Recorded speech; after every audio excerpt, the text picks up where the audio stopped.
Nightwish have finally released their brand new album, and it's called Yesterwynde. Sorry, that was probably a really bad attempt at the accent, but there you go, we're committing to it now. I have really enjoyed this most recent arc of Nightwish I've been going through. Like, I was aware of them beforehand. I loved the song Amaranth, and when I say I loved, I mean I loved the song Amaranth to an obsessive possession. Like, I was listening to that song like 15 times a day, every single day. I'm not unfamiliar with them, but I didn't know loads. And then I saw them releasing these music videos, and all the tracks that they released so far have been great. I will say that The Day Of is absolutely my favourite one of the new releases so far. I don't know what it is about that song, it's so awesome.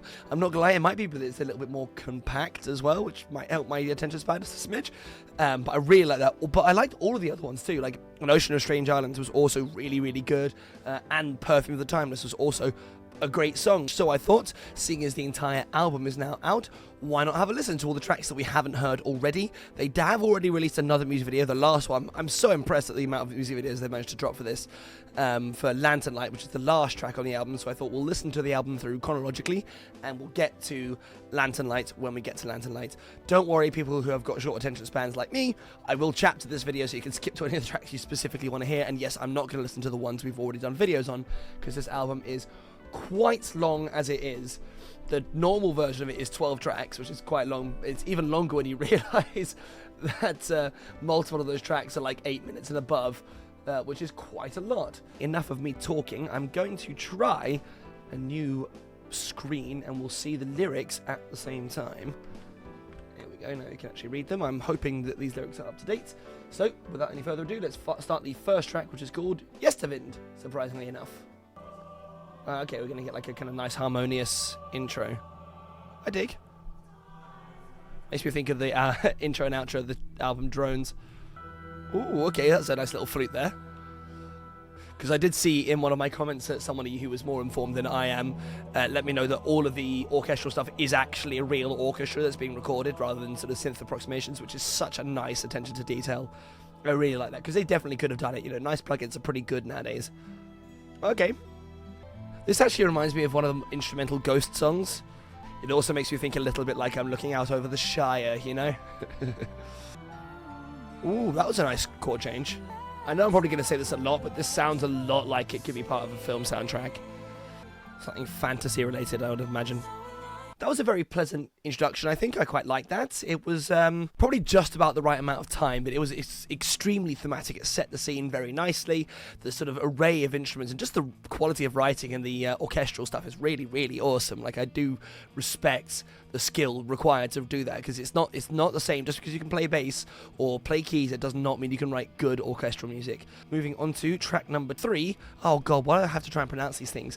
Antikythera Mechanism. Nice. Let's have a listen to that one. Okay, got that more metal-y feeling again. We like that. Also, I'm not gonna lie, I like that her name is Floor. I don't know why. It's very juvenile, but it makes me laugh.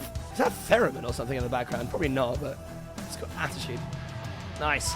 Ooh, that guitar slide in was lovely. Her voice is absolutely insane, isn't it? Oh, that piano as well. Christ, there's so much going on. I like how understated his vocals are compared to hers. And those backing vocals are really nice as well. The ha ha ha ha ha. Oh, fucking hell, hello. Whoa, the chord choices are crazy for this. Like, it's very proggy, isn't it? Like, the way it's just like suddenly changed into these like bizarre new sections. It's very clever. And the drums have really kicked up those toms as well. They're like adding to that layer of like, it almost feels like a descent to hell or something like that. I like it when they sing together as well. Their voices complement each other really nicely. I really like this chorus. It almost feels elating in the way that it rises, but then the chord choices that are being used are like far more discordant and sort of like add this sort of sadness to it. I love the like vocalizations in there as well. They're like sort of shouty moments interspersed. Ooh, we're picking up. Is that a tempo change I sense? I'm assuming this is the instrumental break. I like this. Oh, I bet you this is fun to play. That, I can hear that bass is actually, it's like mixed comparatively quietly, but he is rocking that thing. Oh, here we go, spoken. Oh, the rolling drums there. Yeah, I like that. The drums have just like done every subgenre of metal already. double chorus. The second one's you've like doubled up on a bunch of the backing. The drums are kicking up more. That trumpet is soaring through the mix now. More backing vocals? There's so much going on. It's such a dense sound. All that lead guitar line too. Whoa. Well, that was a bit of a journey, wasn't it? Crikey. Good lord, the amount of, like, sections and stuff that song had in it was insane. Like, that fully spanned. It was like an overture for, like, a big opera or something like that, except the opera is about, like, I don't know, epic ship battles and Lord of the Rings type stuff. God, there was so much going on. Again, I'm going to continue to say it, but the writing and the orchestral stuff is absolutely amazing. I like how it was more subtle in that one. It was definitely still present, of course it was, especially towards the end when it was starting to build up in its sort of craziness. But even in the instrumental section on that one, it was more about the sort of like core band. That drama absolutely shone through on that song in particular, I think. The couple of the lead guitar lines that came in were nice, but I don't know what it was, but the way that the drummer was able to keep things different and varied really, really changed how the segments felt. That instrumental section was awesome. I really like the sort of like rhythmic change that came in with that one too. That was really, really good. I think I like that. That might be my second favorite one on the album, like just full stop. The chorus is great. It was very elating. I love the rising nature of the melody for that one, but then again, like, they'll just use these clever chords and weird harmonies in places to not keep it as like pure. It's got this like minor twinge to the whole thing and a very slightly atonal chromatic nature as well, but I know it all just wound into this crazy experience. I love that. That was really, really great. More of that, please. Don't know why I squeaked so much then. Moving on to the next track that they haven't already shown us, which is called Sway. Finally one that I can actually pronounce. Okay, going for like a slower dueling acoustic guitar thing. I'm down. I think this album will probably do a bit of a drop, because we've had Day Of and Perfume of Timeless by the time you've listened to this, if you're listening through the whole album. Oh, it was Yesterwynde. Okay, there you go. Sorry. I like it when they sing together. Their voices balanced nicely. There's multiple harmonies going on there. How many voices are singing? Like, are they even singing harmonies? Are they all just singing in 3 octaves? Can you hear that keyboard bit in the very deep pan? Just building up on the left. That's subtle, but that's amazing. It's actually got quite a wholesome set of lyrics, looking at it. This really sounds like it's part of a musical, actually. Ooh, that violin soaring over the top, though. The way that the backing dropped out for a second there, you just got that acoustic backing kit, was really nice. It like comes in waves, which is like tying into this sort of like nautical theme of the whole thing. We're gonna pick up, and is it suddenly gonna get really heavy and epic for the second half? That'd be awesome. It's got some like tribal drums. Okay, this is kind of nice. I was expecting this entire song to just be like a ballad duet thing, so I'm kind of liking the journey it's going on. I like how it's all starting to sync up and the drums getting louder. That little bit of harp I heard. Oh, and that's the end. Well, that actually gave me chills, the way that outroed. I was not expecting that to sort of have the structure it did. When it first started playing, I just assumed that one was going to be basically what you got for the first 10 seconds on repeat. And it managed to stay quite unique as ballads go. Like, to start with, their voices work really, really nicely together. Whatever they were doing, I'd have to sit down and try and pick it all out. But the layers of harmony in there were really clever. There was far more than I first thought. There was like at least 3 octaves going on, and I'm pretty sure there was some lower down actual harmonies mixed in there too. That was really awesome. I like the slower down sort of vibe. I think this album probably needed to have a slower, less epic song, just for the sake of the ebb and flow of the sort of whole album as a piece of art. I like the sort of random, the drums sort of kicked in, you're not quite sure where it's going to go, and it picks up a little bit, and the violins and all of that kind of soared and took over from the acoustic guitars for like a minute or so, and then they came back down again. Really nice. I mean, I'm going to say this a lot, but the pure skill of songwriting on display with this album so far is insane. Tell you what, the producers and the mixing artists and all of that who had to like put their hands together to actually produce this song, this album even, have got to be some of the best I've ever heard. There's so many moving parts. I mean, just to microphone up and record an entire like orchestra with that many different moving parts. It's not like there's just like 4 violinists and that's that. Like, there's flutes, there's trumpets, there's multiple different string instruments. I think there's a harp in there. There's so much going on. It's very impressive from a production standpoint. Moving on to the next track that I think it's just, oh no, it just actually is the next track on the album. Another thing I'm probably going to mispronounce. Children of Ata. Actually, I think I probably got that right. Ooh. What language is that? I must know. Tongan. I mean, I'm not going to look that any deeper, but Tongan, that's an interesting choice. I love how, like, cheesy the synth line is in the background. That's, like, far more, like, kind of power metal-y. I love the sort of emotion in her voice there. She has a real wistful, like, turn. I love the synth line. Oh, man, this is a vibe I was not expecting. It's kind of got this, like, almost sort of 70s disco vibe going on as well. Whoa, that just came out of nowhere. Jesus Christ, blow my head off. In fact, this one really kind of stylistically reminds me a bit of Amaranth. Sort of embrace their sort of like cheesy power metal side of their stuff as well. I know they're not really a power metal band, but it's like this weird combination of genres, this song. Ooh. Oh, the transition into this middle eight or whatever this is, that was genius. Ooh, now it's like we're crawling down a little rabbit hole or something. Ooh. Yeah, there's that Polynesian feel to it again. You gotta love a gang vocal. Now they're really packing out the symphony again, which has been less present in this song, apart from maybe the middle eight. In the first half, not at all. I'm asking ChatGPT, I want to know where this language comes from.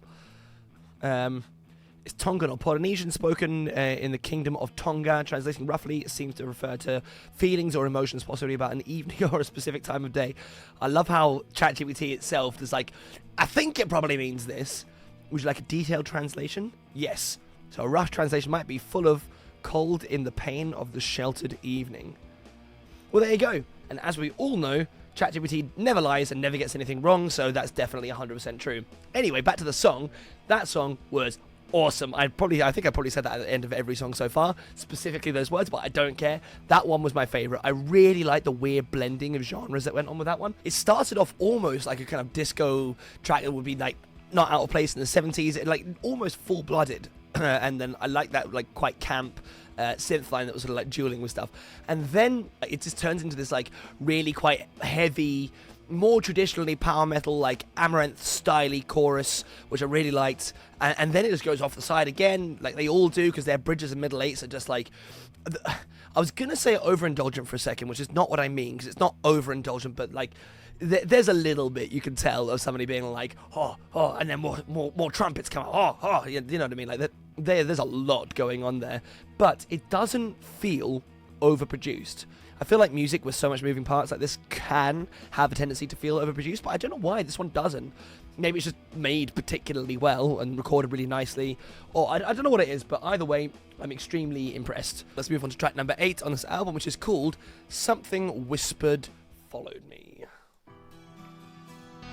Straight in with like a proper lead guitar riff for a change. That's actually, I think, the first time I can remember that happening, at least in this set of tracks. It's kind of nice for them to sort of embrace their kind of like old, more rocky vibes, more metal-y. This is almost kind of giving me shades of Blue Oyster Cult, actually. I like the dropout for the sparseness there, with just the piano and a bit of synth. Yeah, there's that lead guitar line coming back in. Star of the show. Man, the last couple of tracks, the synth player's been unhinged. God, what is going on? I like those harmonies, though. So it's suddenly building up into this like quite epic feeling. There it is. There it is. I thought so. We're going to get another big guitar solo here. Nice. Again, drums are just like absolutely out of this world. They're never missing an opportunity to be interesting. Okay, I'm quite glad that this chorus repeat, there's like more going on with that. It's a bit heavier. I thought that the first one was a little bit anticlimactic, but if it's building up to something else, sign me up. Ooh, and that was a lovely little vocal twiddle there as well. Ah, I love that little backing vocal there. Good old Troy jumping in there with the cannon. I'm starting to find this section a little bit self-indulgent. It's been going on like quite a long time. She's showing off her vocals a lot, but it is kind of all that's going on. I do think maybe that song outstayed its welcome just a little bit. Like, I really liked the initial sort of slower, more acoustic-y feeling. I'm not sure if it was an acoustic guitar or just a tone, but either way, I like that a lot. It reminds me of, again, a couple of Ghost sort of guitar licks. But and then I like the way that it sort of traded out with the guitar lines. I think by the time we got to the second instrumental break, or the third one, whatever it was, it went on a little bit without too much development, if that makes sense. I mean, obviously I understand that like there's quite a lot of artistry, and there's a lot of her singing very, very impressively, but she does that across all of it anyway.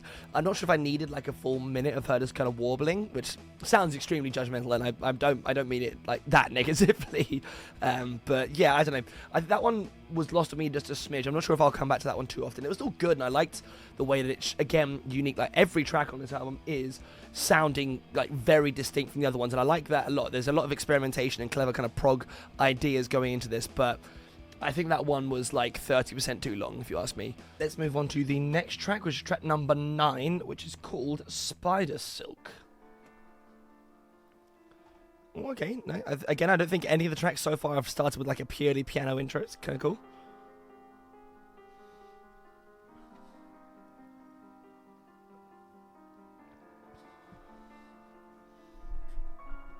Ooh, it sounded like someone's phone went off. The way that guitar line is picked up in a deep pan as well is very clever. It's a nice use of panning. Ooh, and that's on the other side. Almost a bit Pink Floyd-y. Of course you gotta have the chime. That was not the transition I was expecting. I like how that you can hear the violins are sort of like backing up the drums with a... They're quite staccato. That's really cool. I love the dropout with just the vocals and the like really deep strings. That's a... Oh, nice. This song is like way more staccato than like many of the other tracks on this album, I think. It's cool. It's a nice change again.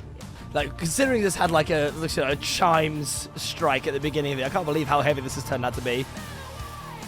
She's like almost shouting for here. I actually like how she's like changed up her vocal delivery for this chorus. This is like a new variation of the verse again. This drummer just once again showing he's a hero. What is that in the top corner I can hear? Is that a synth line? I think it must be, right? That like high chiming thing. It's making me think of the spider as kind of like scuttling around and like making its web and stuff like that. It really does embody the theme. There are those goddamn chimes again. Well, once again, they've managed to write a song that is completely different to the other ones on this album. I mean, obviously they share like certain aspects, but like, thematically, the way that one was put together, even just the layering of the orchestra and other instruments in that song, like pretty much every track has had like a different configuration of things taking the lead and things sort of like ripping around. They've had like a different configuration of things that are taking the lead and falling back and being more supportive. It's very clever. I also like that had a much more staccato nature, especially with the orchestral stuff kind of syncing up with the drums a bit more for this one, and then having like a much more piano-led sort of like main melody. It was really, really clever. I liked that one a lot. I think that one was one of my more favored ones. I did think, again, there's just like it could be like a minute shorter, and that's not including the outro, so I quite like the outro. The sort of like instrumental break was fine, but I think I heard her say spin away just a little bit too much. I also really like it when he comes in and sings, like their voices work really nice in harmony, especially when they do the call and response type stuff. Maybe like a little bit more of that would be nice, please. I don't know. I'm definitely being overcritical. It's a really, really good song. Now we'll move on to track number 10, which is called, oh god, another one I can't pronounce. Hiraeth. Hiraeth. Why not? Okay, back with a more guitar-led intro. Oh, Hiraeth, there you go. That almost sounded like the thing if you Google pronunciations and the AI says it. It's very haunting, though. I like that. Man, the chord structures to this whole album are just like beyond my comprehension. And I do have my grade 5 theory, though you'd never know it. I like how they didn't know what he says for this bit. They got the Tongan, but they didn't get that. And they're just singing in octaves again, but it's very effective. Okay, so it's starting to pick up a little bit. Drums are starting to do more. There's more tom work and all that coming in. Oh, there it is. I knew it was going to kick in eventually. Even though we're like basically at the end of the lyrics. There it is. Now I guess we're just going to get like 3 glorious minutes of metal. I always like how like sort of restrained the lead guitar lines are. They never really do too much like shreddy guitar-y wankery. It's usually like more melodic than that and follows what the melody of the vocals have been doing beforehand. It's a nice detail. Bit of self-restraint, you know? Huh. That is a hurdy-gurdy, isn't it? Nice, just add that to the list of instruments that is like already massive that have been used on this album. It's like a completely different sort of like lead line coming through here as well. Nice. Just moving to a completely different section. It's definitely epic. You can't take that away from them. I think this section is starting to get a little old. I quite like whatever tone is being used at the very end there. Cool. Well, I really liked that it was sort of like the vocals were led by him for a change. It's not that I'm like screaming out for a male vocalist or something like that. It just adds again like a lovely bit of variation in what is quite a varied album already. But it's quite interesting having him like quite deep there. Like none of the music sounds like that up until this track, so that's really nice, like layer of difference on that one. I quite like the way that it was like very sort of slow and melodic. It felt like it was going to be a ballad the entire way through. It sort of was, and then again, it just out of left field just had this like quite dramatic, like two-part like instrumental break where it sort of went in there. You got the vocals come back very briefly for that last outro bit, and then it took like another right turn again. I do think that last section probably lasted a little bit too long. Like, there wasn't enough variation just in what was going on with that to make a whole minute's worth of music feel justifiable, but only within the context of the specific songs, not over the entire album. The album is definitely not repetitive. You can start to feel the ebb and flow and how they're going to do things when it's likely there's suddenly going to be a big dramatic burst of energy in music, but that's fine. We like that. I just think some of those songs have sections that overstay their welcome. Moving on to the second to last track, it is called The Weave. I like the vocalization stuff at the beginning, like when he spoke and when she spoke. And we're back to kind of creeping around again. God, this song's under 5 minutes.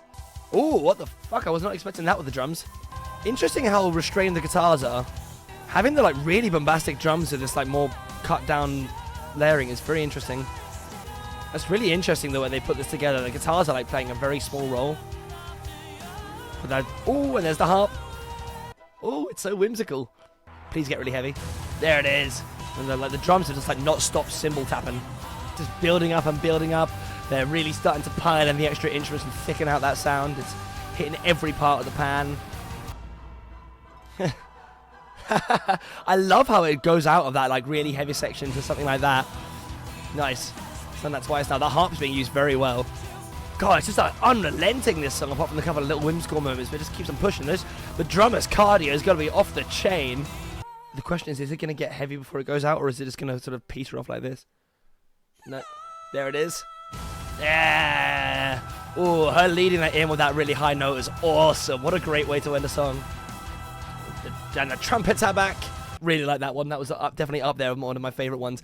The way that sort of like bounced around from being like really like sparse, but the drums were like heavy as hell the entire way through. And then it kind of went from being super like that, and then suddenly you got this weird little like harp bit, and everyone's kind of creeping around, and it got really heavy again. The way that it transitioned was amazing. There was a lot of like that song where the mids were like not present at all, which meant that when they did slowly build them up, and they got to the point where there was like starting to slam like every single orchestra instrument they had into it, it really had that contrast. And that outro, they end fantastic. The only time in the song the drums chilled out for a little bit is that last very short section, and then suddenly she soars over there with that really amazing note, and everything goes crazy again for a last little bit. Congratulations if you have made it this far, or hello if you've just skipped to the track that's got a music video. But we're going to finish this off by looking at Lanternlight, which has got an official music video, so that is always fun. So let's have a little look at this one. I'm expecting something very dramatic and epic. And I think this is like the most just on camera she's been the entire time, actually. You're gonna break your piano.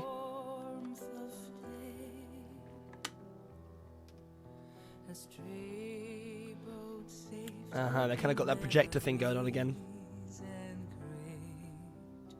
She definitely has that like Valkyrie look.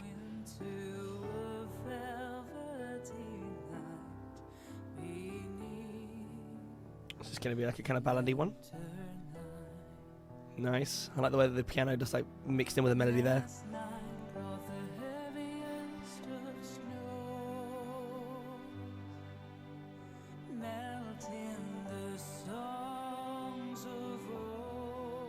She really does do a good job of having that kind of like wistful feel come out. You know, everything she says has got this like longing to it. God, what a bleak environment. People who live in snowbound countries, you are the real heroes.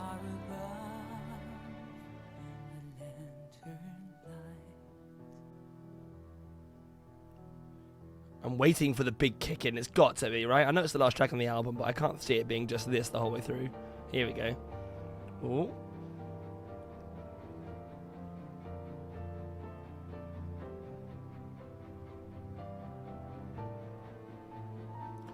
The way that those, like, cellos, I think their cellos are, like, starting to pick up, are, like, is really, really cool. And then you've got this weird projector. The imagery is interesting. And this piano line is, like, really, really well done as well. I'm waiting for the big dramatic metal. It's gotta come, right? Just tell her quick. Look sad into the camera.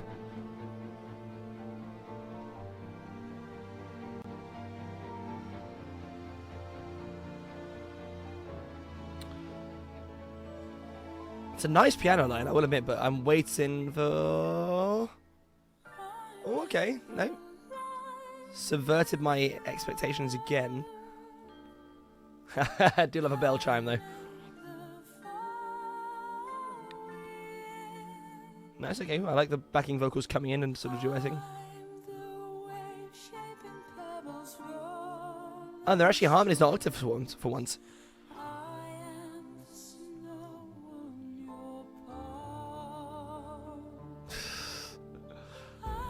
Oh, she's smiling. We're building up.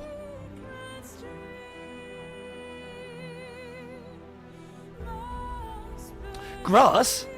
I don't get to see grass.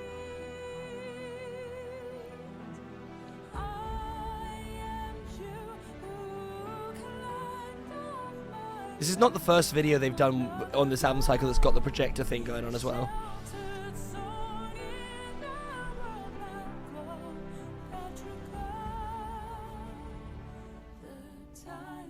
That's a nice harmony there.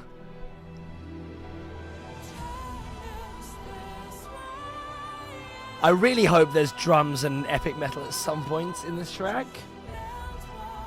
You know, the rising and falling of violins in the background are really nice.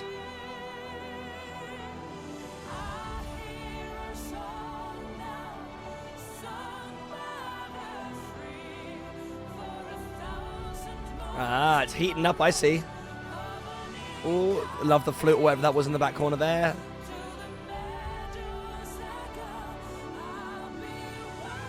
Oh, that note. Good lord.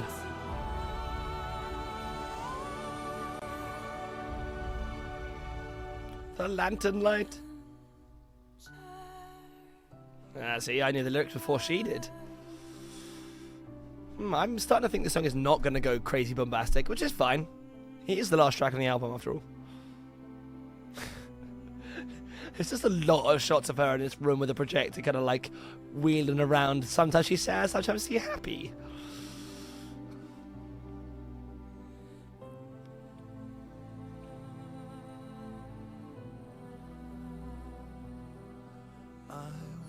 Oh, okay. I like the contrasting lines going on simultaneously.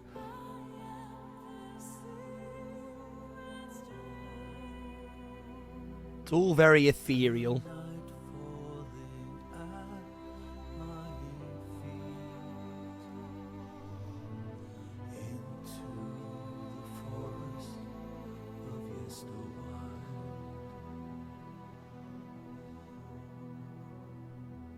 Okay.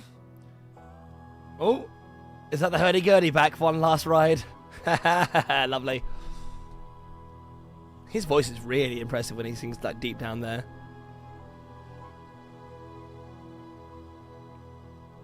Do hand movements.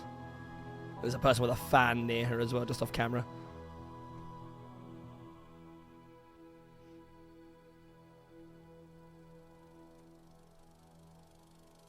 Well, there you go. I guess that is that. So hear the projector going down. She's going to like stare dramatically at the camera to say goodbye to everybody and thank you for listening to the album. Okay. Little bit underwhelmed by the video. I understand, like, I know from a place, like, within the context of the album that it was definitely going to be that, like, slower piano-led outro. That, for the context of the album, is fine. I think it was an interesting choice to make a music video for that one. That one definitely, could have just been a lyric video. There wasn't that much to see. It was just her kind of spinning around on her own. And a couple of shots of various things buried in snow. It was a lovely outro to the thing. I think I built it myself up to expect it to be another big dramatic one like the other ones that have music videos, but that's fine. That's probably more on me than it is on them. But as a whole, what an album that was. The artistry, the production, the instrumentation, the variation between them is insane. It's incomprehensible. I would have loved to have a little look at the like the projects for those songs, because they must have so many different lines and tracks that they're trying to deal with and interact with. The mixing was pretty much perfect the entire way through. Miking up and recording all of those orchestral instruments is quite a hard job. Like, they don't teach you straight out of music school how to mic up a hurdy-gurdy, for example. Like, that's something you probably have to learn on the fly. It's very, very impressive, just the breadth of that, the way that everything was put together, just from a production standpoint. That was the first thing that really stood out to me. The variation in the songs, I think towards the end of the album, it started to become less varied, or at least it felt like maybe we'd had a version of each of the archetypes, more or less. Like, that's not a blanket rule, because there were the occasional ones that suddenly came out, like Spider Silk was really interesting and clever. I like that one a lot. I think standouts, I mean, outside of the original singles, because obviously I think The Day Of is fantastic. I also think that Perfume of the Timeless was great. I really liked Children of Atar, and I really liked Spider Silk. The rest of it was all really good too, but those are my standouts. I think they were the ones that were the most interesting from a musical perspective, at least from my view. But, I mean, the whole album was great. It was such a journey. Like, the way that you got taken and brought back, and ebbs and flows and energy, and these crazy metal songs tied in with this, like, far more orchestral and slow and ballady and kind of soulful. I do think a couple of those tracks are just a little bit too long. That might well be it almost certainly is a me issue. Like, I know that I've got a comparatively short attention span when it comes to, well, most things, actually. The fact that I've just sat down for like over an hour and just absorbed this entire album is like out of character for me, one could say. That drummer as well, I've got to shout out the drummer. Every single track where he was doing something interesting, and he carried those songs. He really added some flair. Yeah, no, fantastic. They're all amazing. This album is great. You should go and buy it or listen to it or whatever it is. Show Nightwish some love, because they're still doing this however many years later, and they are absolutely on top of their game. That album was art. Tell me in the comments what your favourite track was on this album. What are your thoughts? How does this album stack up to other Nightwish albums? Because I'll admit, this is the first time I've actually listened to any Nightwish album the entire way through. So I'd be very curious to see whether or not you think this stacks up as one of their better ones, or whether there are other examples that you think are better. So let me know in the comments. I'm always curious to see that kind of stuff. Other than that, like, share, subscribe, all those wonderful things. The subscriber count is still going up. We've beaten that 500. It's fantastic to feel this way. So if we can keep up that momentum, that would be amazing. Have a wonderful day, and I'll catch you in the next one. Peace.